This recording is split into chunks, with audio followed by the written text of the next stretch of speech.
Hi, I'm Richard from DP Review, and this is the Olympus OMD E-M5 II. Because it's quite a nice, light, small camera, and it's weather sealed, I thought it'd be nice to take it out of the office for a bit. On paper, it sounds a lot like its predecessor. I mean, it's still got a 16 megapixel sensor, and unlike the more expensive EM1, it doesn't have on-sensor phase detection. But don't let that fool you into thinking that nothing's been changed.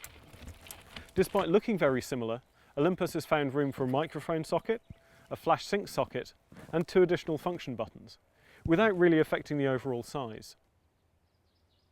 The first thing you really notice when you pick up the camera is the new viewfinder. It's now a 2.36 million dot LCD. It's much higher in resolution and much nicer to work with. The rear screen is also now an LCD, and the resolution of that's been increased too. The camera's big party trick is its 40 megapixel high resolution mode. It's a multi-shot mode that takes 8 exposures and combines them into one high resolution image.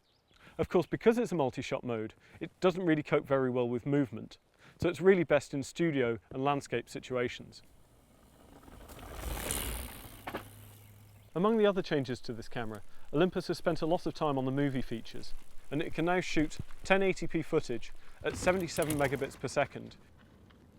The camera also has a flip-out screen, a microphone socket, and focus peaking, all of which help support you when you're trying to capture footage. But the thing that's really impressed us is the 5-axis image stabilization. It too's been upgraded compared to the previous models. It's now rated as 5 stops, according to CEPA standard testing. That's around a 1-stop improvement over its predecessor. Just what does 5 stops look like in the real world? Well, with the exception of me talking to you now, most of the shots in this video were taken using the camera handheld.